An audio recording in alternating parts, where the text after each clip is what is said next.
Welcome, everyone. Today, we are diving deep into one of the trickiest situations we face in the operating room, anesthesia for patients with liver disease. We're going to connect the dots between the complex physiology and the real-world decisions we have to make at the head of the bed. So let's start with the big question, right? Why do we as anesthesiologists have to be so obsessed with the liver? Well, the answer is because its unique physiology is incredibly sensitive to pretty much everything we do, every drug we push, every change in blood pressure, every breath we give. For starters, the liver is just a massive reservoir for blood, pulling in about a quarter of our entire cardiac output. And it's got this really unique dual blood supply. About 75% comes from the portal vein. That's all the nutrient-rich blood from the gut. The other 25% comes from the hepatic artery, which is rich in oxygen. This balance is super delicate, and any hemodynamic shift we cause can throw it completely out of whack, starving the liver of what it needs. Okay, so what does this actually mean for our practice?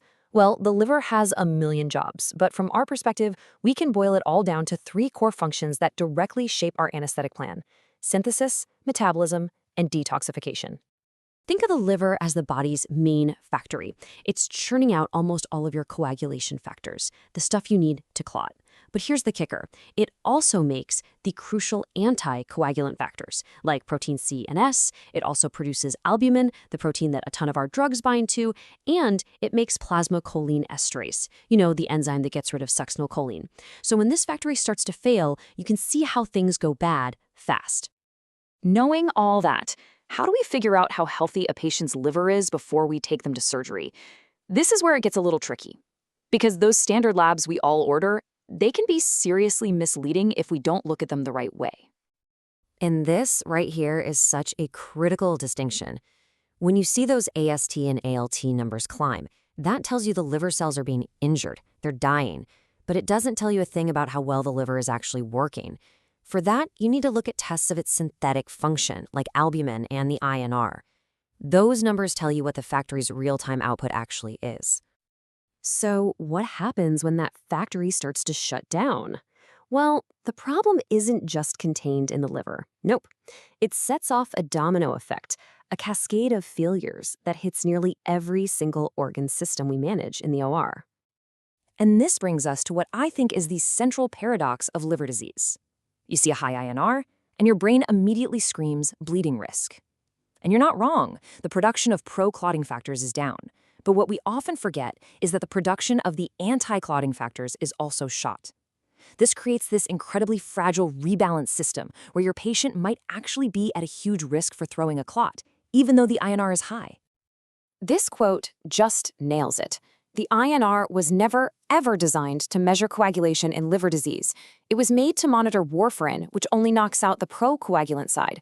In a liver patient, a high INR is a sign of a sick liver, for sure, but it gives you a totally incomplete and frankly dangerous picture of their true risk of either clotting or bleeding. So to navigate this paradox safely, we need a better tool. The INR just isn't cutting it. Point-of-care viscoelastic testing, like a TEG or a ROTEM, gives us a real-time global picture of the entire process, from how fast a clot forms to how strong it is and whether it's breaking down too quickly. It's really the only way to see the full picture and actually guide your transfusions intelligently. Okay, so beyond walking that coagulation tightrope, chronic liver disease throws a whole minefield of other life-threatening problems at us that we absolutely have to see coming. First up, the heart. Patients with cirrhosis have this classic hyperdynamic circulation. Their cardiac output is screaming high, and their systemic vascular resistance is in the tank. Now, that might look good on the monitor, but it's a trap. It can completely mask an underlying cirrhotic cardiomyopathy, which means the heart just can't respond to stress. It can fail and fail suddenly when you challenge it with surgery.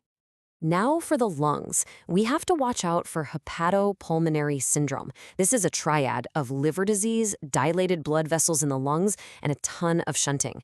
Basically, blood just rushes past the alveoli without ever picking up oxygen.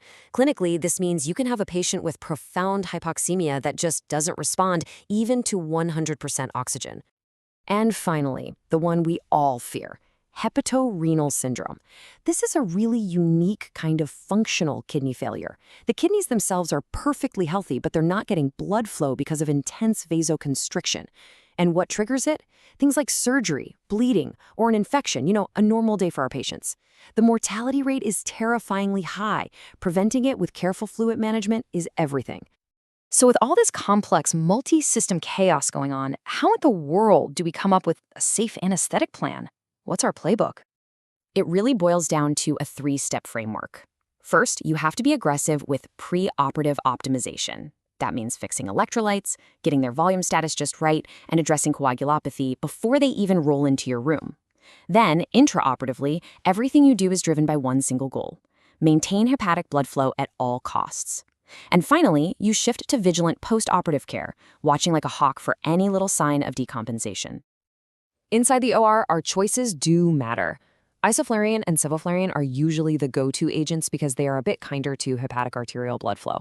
But honestly, the specific gas you use is way less important than the guiding principle. You must avoid any insult that could possibly decrease liver perfusion.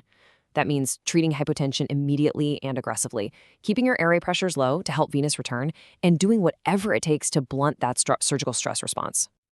At the end of the day, every single decision we make, from the fluid we hang, to our vent settings, to our pressor choice, it's all aimed at one single thing: protecting that patient's fragile, limited hepatic reserve.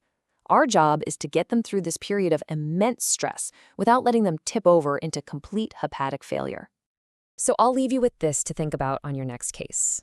When you see that prolonged INR on the pre-op labs, just pause for a second. Challenge yourself to look beyond that single number. Ask yourself, what test will give me the full story? And what do I need to do to truly understand and manage this patient's risk?